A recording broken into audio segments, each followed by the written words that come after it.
é o Evangelho segundo Jesus, segundo Cristo, a fonte da vida, a água eterna, o agente de toda a criação e também aquele em quem todas as coisas foram criadas. Hoje eu quero ler no Evangelho de João, no capítulo 4, é aquela narrativa sobre o encontro de Jesus com uma mulher da região da Samaria, ali ao lado do Poço de Jacó, em Siquém, na atual Nablus dos palestinos. E Jesus encontrou esta mulher ao meio-dia e pede água. Ele está com sede. E aí inicia-se um diálogo insólito, tanto quanto sublime, extraordinário e maravilhoso. E já se tinha conversado sobre várias coisas, sobre a água da vida, e a mulher se interessa, ele diz, vai, chama teu marido e vem cá. Então, revelações da vida íntima da mulher passam a acontecer de maneira espontânea e natural à medida em que ela perguntava e Jesus simplesmente respondia. Então, chega-se nesse ponto aqui no verso 19, que se diz o seguinte, a mulher fala com Jesus agora e diz, vejo que tu és profeta. Quando Jesus contou, naturalmente, detalhes da vida dela, só porque ela tinha sugerido, ele não se meteu. Ele apenas tinha dito, vai, chama teu marido e vem cá. E ela disse, Senhor, eu não tenho marido. Aí Jesus disse, bem disseste, não tenho marido, porque 5 maridos já tiveste, e este que agora tens não é teu marido, isto tu disseste com verdade. Então, a mulher lhe disse, vejo que tu és profeta. Falou da vida íntima, é irresistível. Se não se tem conhecimento prévio e se fala da vida íntima de uma pessoa, na maioria das vezes a conclusão da pessoa é essa, só pode ser um profeta porque conhece o que eu nunca confessei, o que eu nunca disse a ele.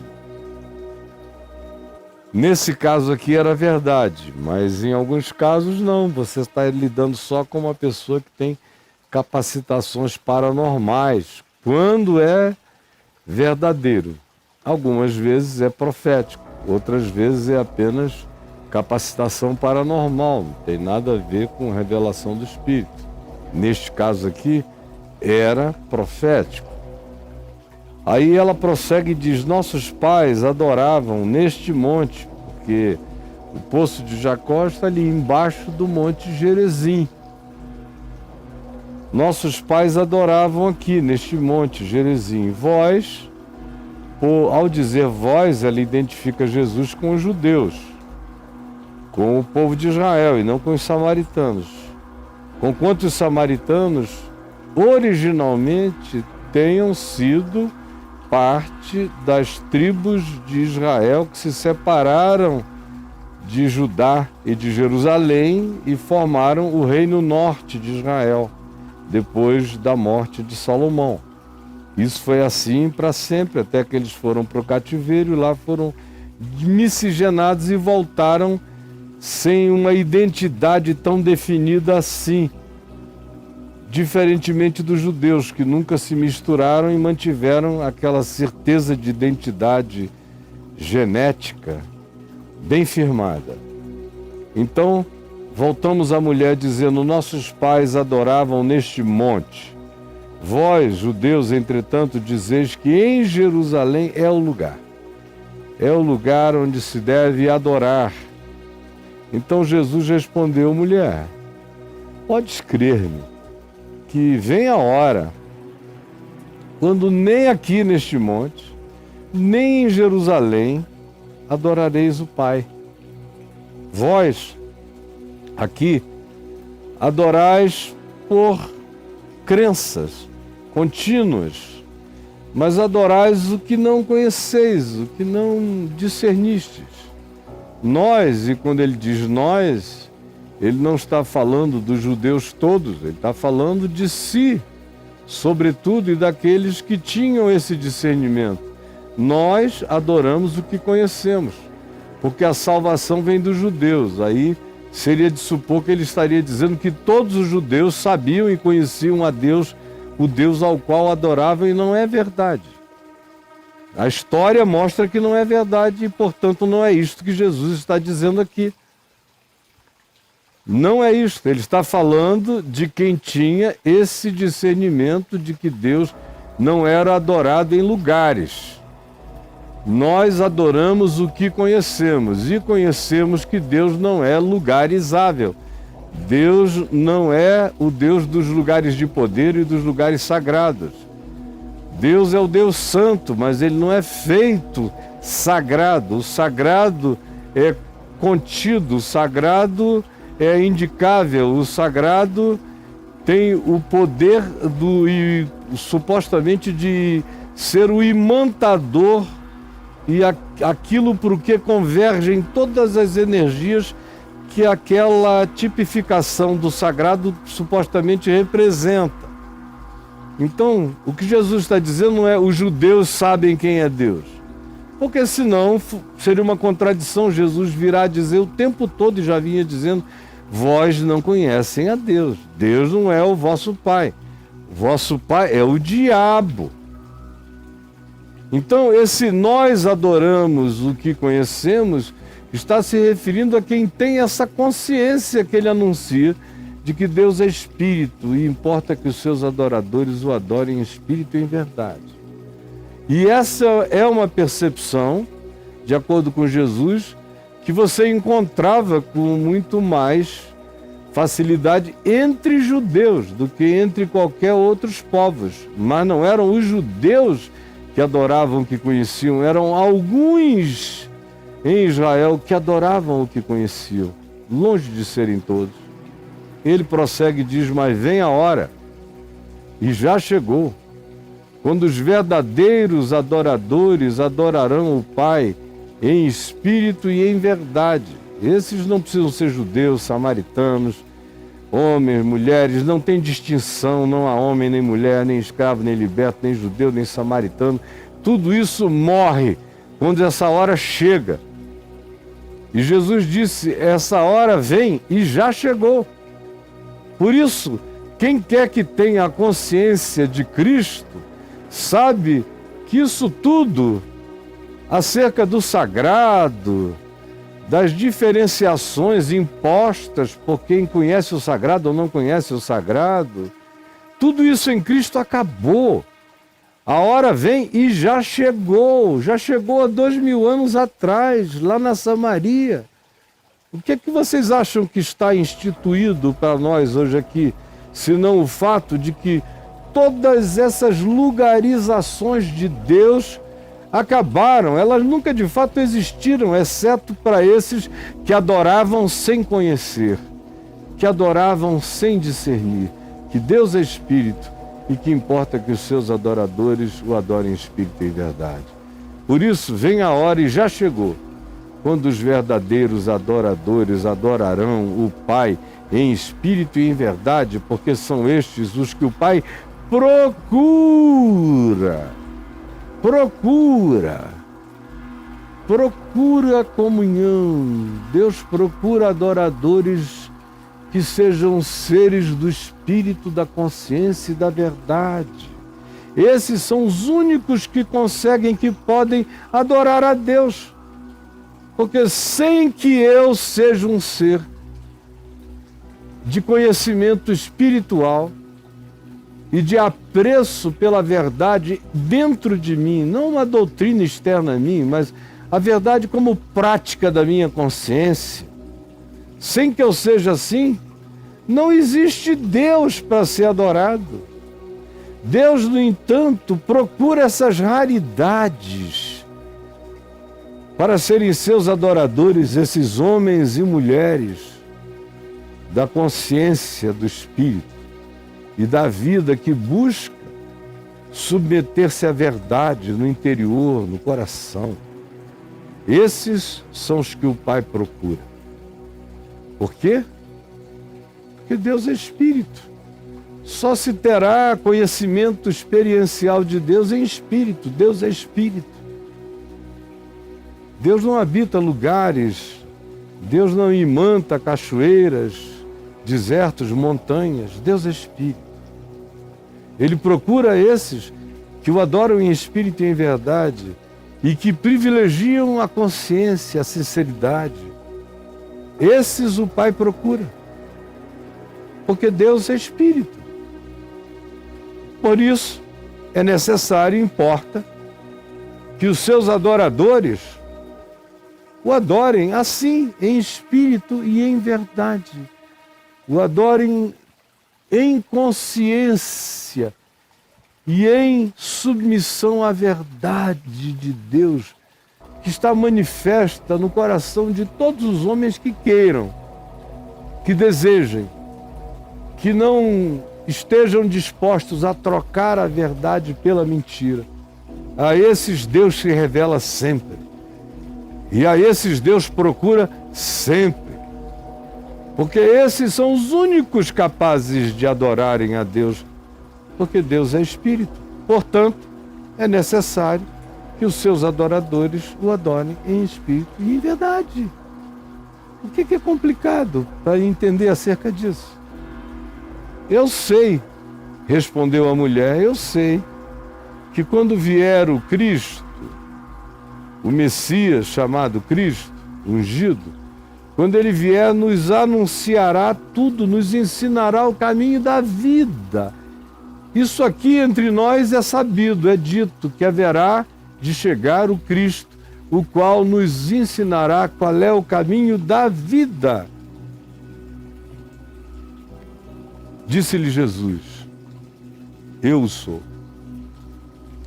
A mesma expressão de Deus para Moisés no deserto. Eu sou. Eu sou o que sou. Disse-lhe Jesus, eu o sou. Esse Cristo que vocês esperam, eu o sou. Eu aqui, falando contigo. Sou o Cristo que todos aguardam. Estou aqui, diante de ti, me apresentando a ti. Por quê? Porque em ti existe o desejo de conhecer Deus. Existe essa sede de Deus, de água viva, de verdade, de espírito, de realidade. A entrega dela a tantos amores, a tantas buscas, a sofreguidão do encontro do afeto que ela pensava encontrar no peito de um homem, no abrigo de um homem, e que já vinha fazendo disso experimentos mal sucedidos no curso da vida, agora ela chega no lugar onde buscava sem saber. Ela, sem saber porque tinha essa avidez procurada e é encontrada por Deus em Cristo, que a ela se revela. Ela entra com a sede. Jesus, o Cristo, chega com a revelação.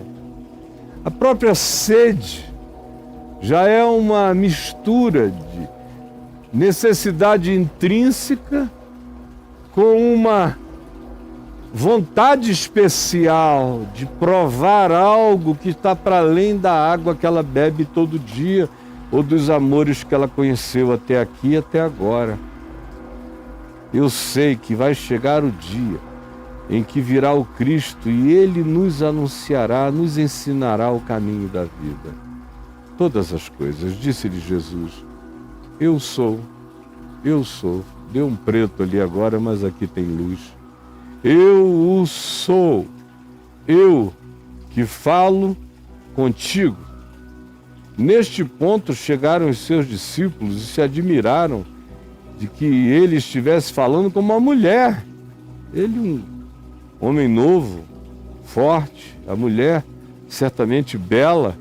Chegaram os discípulos e encontraram os dois naquela solidão, ao meio-dia. Disseram, o que será que ele está falando com essa mulher? O que será que essa mulher está falando com ele? E que história é essa? De que aquele que crê em mim beberá água viva. Eles não tinham nem ouvido isso direito, ou se ouviram os ecos quando se aproximavam, mas a história já tinha andado. O fato é que eles entram em perplexidade porque, mesmo que não soubessem nada sobre a conversa, achavam que era estranho que um homem tão jovem, bonito e forte estivesse falando com uma mulher bela e atraente num lugar solitário. Todavia, nenhum deles teve a coragem de perguntar: o que é que tu perguntas a ela? Ou o que é que tu falas com ela e ela contigo? O que é que está rolando aqui? Quanto à mulher, deixou o seu cântaro ali aos pés de Jesus, no poço de Jacó, em Siquém, e foi até dentro da cidade de Siquém e disse àqueles homens, aos homens da cidade que ela conhecia muito bem. Se ela conhecia gente naquela cidade, eram especialmente os homens, que também a conheciam profundamente bem. E ela disse a eles: vinde comigo e vede um homem. Vede um homem. Vinde comigo e vede um homem. Vinde comigo e vede um homem. Ela disse aos homens: vinde comigo e vede um homem. Parece que era, e era de fato, mas aos sentidos dela, sem que ela conseguisse explicar, ela diz aos homens que encontrara o único homem. Diz aos homens: vinde e vede um homem. É uma expressão que diferencia esse homem de todos os demais homens e todos os demais homens desse homem que ela acabou de conhecer. Vinde comigo e vede um homem que me disse tudo quanto eu tenho feito, que me trouxe revelação do meu coração, do meu interior, da minha sede, das minhas buscas. Vinde comigo e vede um homem que me disse tudo quanto eu tenho feito. Não será este, porventura, o Cristo que nós aguardamos e esperamos? E eles saíram da cidade de Siquém e foram ter com Jesus, levados por esta mulher. Deus é Espírito. E importa que os seus adoradores o adorem em espírito e em verdade. Vós adorais o que não conheceis. Nós, os que compreendemos que Deus é Espírito e importa que os seus adoradores o adorem em espírito e em verdade, o conhecemos. E sabemos, inclusive, que o fluxo histórico da revelação de Deus acontece para ser pontilhadamente seguido no ambiente da história dos hebreus, depois da história de Israel e agora da história dos judeus. Hebreus como etnia, os israelitas como um povo e os judeus como uma nação que se constitui em torno de um só Deus e de sua religião. Esses são os judeus, e que se sentem donos do acesso a Deus, porque supostamente Jerusalém e o templo que havia em Jerusalém nos dias de Jesus, construído por Herodes o Grande, seria o único lugar da terra onde se deveria adorar. Então a salvação vem dos judeus do mesmo modo em que a cegueira vem dos judeus. A salvação brota no meio dos judeus do mesmo modo em que são os judeus que querem matar a salvação. A salvação aparece entre eles e são eles justamente aqueles que não querem enxergar, ver, discernir, perceber nem admitir a tal salvação, a tal revelação que em Cristo Jesus se manifestara. De modo que quando Jesus diz, vós adorais o que não conheceis, ele está dizendo à mulher samaritana, vocês têm essa sede, vocês não sabem explicar, não sabem significar, não sabem nomear, não sabem conhecer para si mesmos com mais consciência. Vocês têm esse desejo de adoração sem o conhecimento dos significados dessa adoração.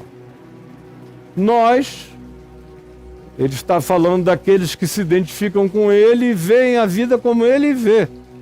Ele não está falando dos judeus, ele está falando daqueles que dentre os judeus buscavam a Deus em espírito e em verdade e que aguardavam o seu Cristo como aquele que traria a palavra das palavras, a palavra convergente, a palavra filtrada, a palavra limpa, sem a cultura dos judeus, sem as tradições dos judeus, sem as jaças dos judeus. Em Cristo a palavra é destilada, é limpa, é purificada. Em Jesus ela é filtrada de tudo aquilo que é poluição humana, é apenas circunstância do tempo, da cultura, da hora. Em Jesus, a palavra se transforma em água cristalina e eterna para todos os ambientes, para todas as dimensões, para todos os tempos, para toda e qualquer circunstância ou ocasião na existência da consciência espiritual. Vós adorais o que não conheceis, nós, os que cremos que Deus é Espírito, adoramos o que conhecemos, porque Deus é Espírito.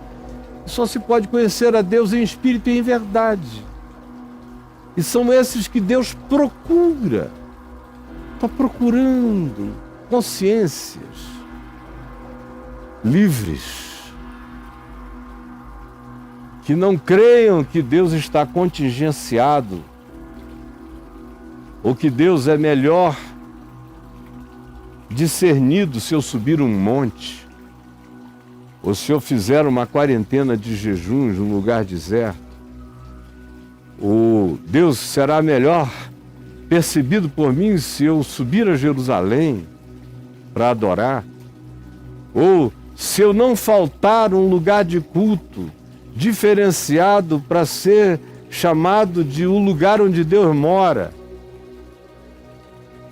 Não é o lugar nenhum, coisa alguma.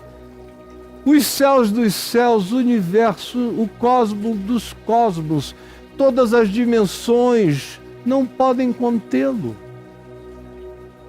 Ele, todavia, habita com o quebrantado e com o contrito de coração, porque ele é Espírito.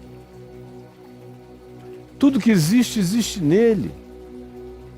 Mas nada do que existe pode contê-lo. Nem pode ser lugar da sua habitação. O lugar da habitação de Deus é no ambiente imponderável, não mensurável do Espírito, da consciência, desse ente não indicável, não pontuável, não aprisionável, que é o Espírito. Deus é Espírito e só tem relação com Ele os que entendem que o vínculo precisa ser o da consciência liberta, livre e submetida à verdade, não uma verdade como pacote doutrinário, mas a verdade como sinceridade existencial e como revelação de Deus em Cristo para obediência em fé no mundo, na vida. Esta é a verdade. É a revelação do Evangelho que encontra a sinceridade do homem disposto a se curvar à lei da vida e andar nela com a lucidez dos que entregam a consciência para o serviço da verdade na vida. Esses são os que o Pai procura. E esses o Pai encontra em todos os lugares. É o Pai que os encontra, porque é o Pai que os procura. É o Pai que os encontra, porque é o Pai que os procura e os encontra aonde os encontra. E frequentemente, e mais do que frequentemente, eles não são aqueles que estão de segunda a segunda num santuário religioso ou cumprindo devoções ininterruptas, já feitas de modo mecânico, morto, estéril, desafetuado. Deus procura e encontra. Encontra nos lugares inomináveis e não nomeáveis pela religião, não admissíveis por esses que carregam a presunção de serem os gerentes de Deus no mundo. Deus os procura esses que querem encontrá-lo e adorá-lo em espírito e em verdade, que mesmo sem conhecimento histórico, sem informação, já carregam no coração essa avidez, essa busca, essa vontade.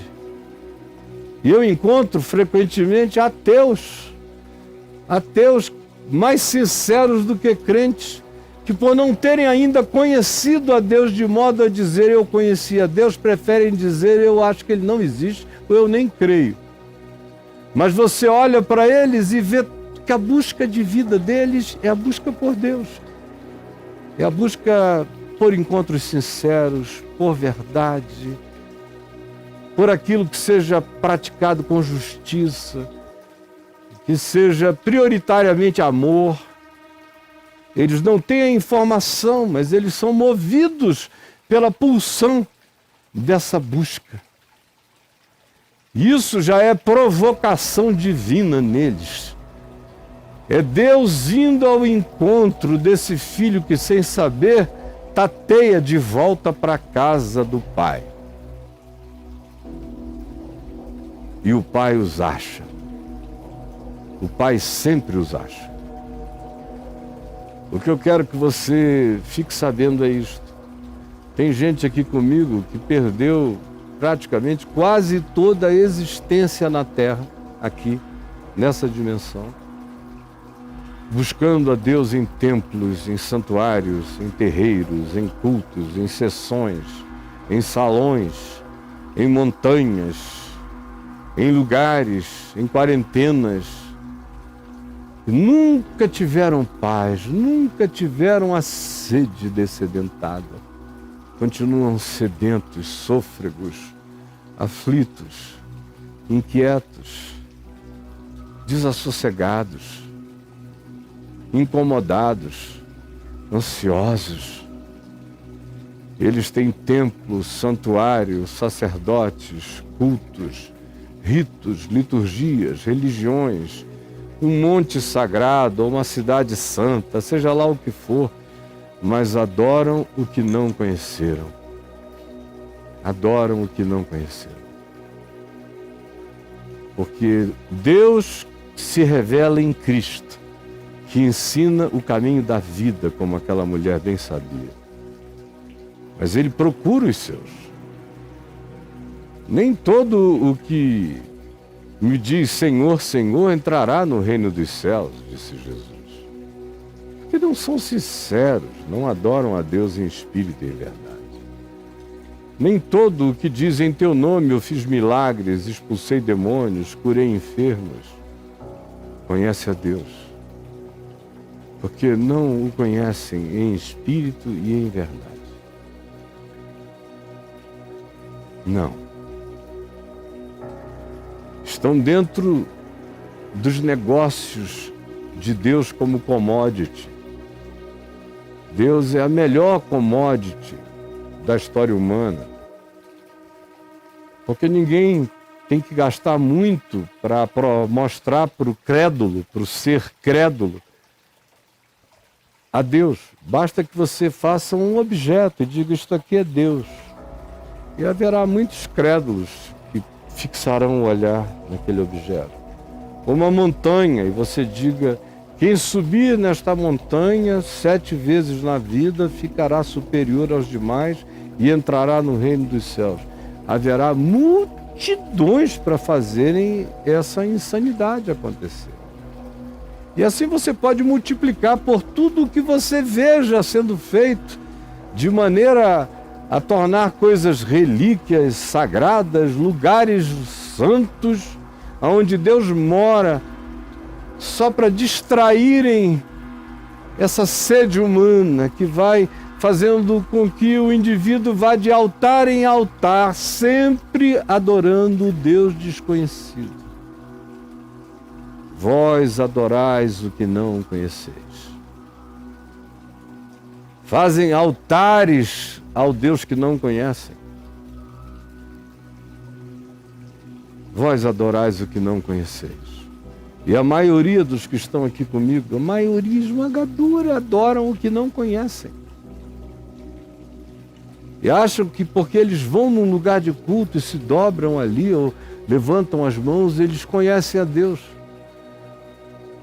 Não, você nunca vai conhecer a Deus porque o lugar foi designado para ser um lugar de Deus. Isso é só historinha de contos sagrados da caronchinha para os crédulos que vão se atropelando enquanto adoram o que não conhecem e chamam pelo nome aquele que eles nunca conheceram como pessoa, muito menos como Senhor, que tenha sido obedecido por eles, porque eles tenham discernido qual é a lei da vida, o caminho da vida, indicado por esse Deus do amor, que é Espírito e verdade. Adoram sem conhecer. E aí o que acontece? A gente emburrece. Toda vez que a gente chama de Deus o que não é Deus, a gente fica do tamanho do Deus a quem a gente chama de Deus.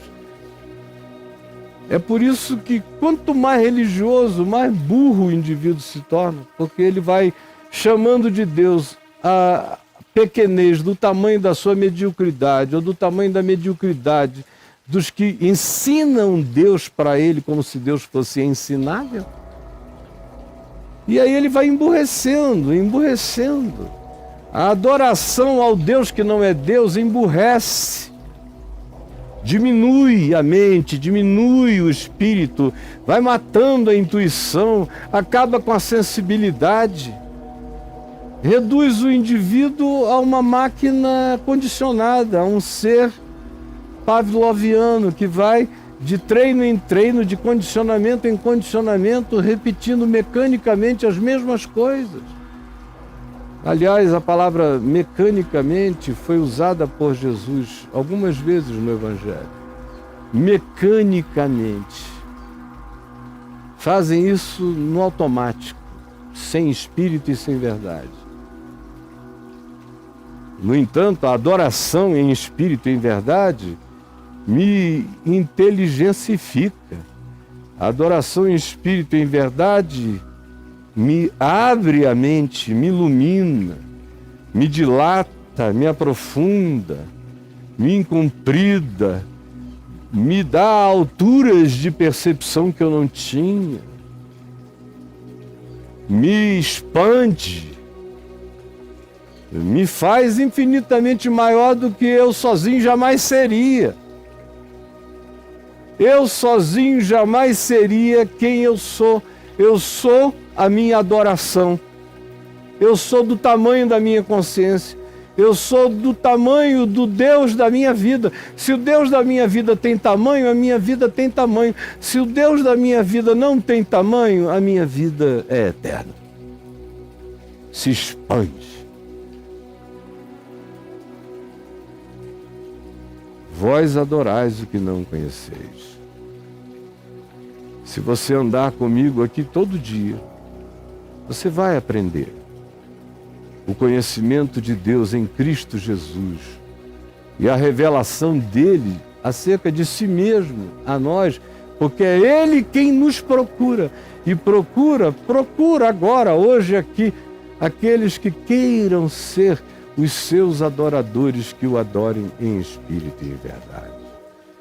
Deus está atrás de você enquanto você se perde nos templos, nos cultos, no meio de um monte de sagrados e de opiniões. Deus te procura para trazer a tua vida para a simplicidade mais radical da adoração dele,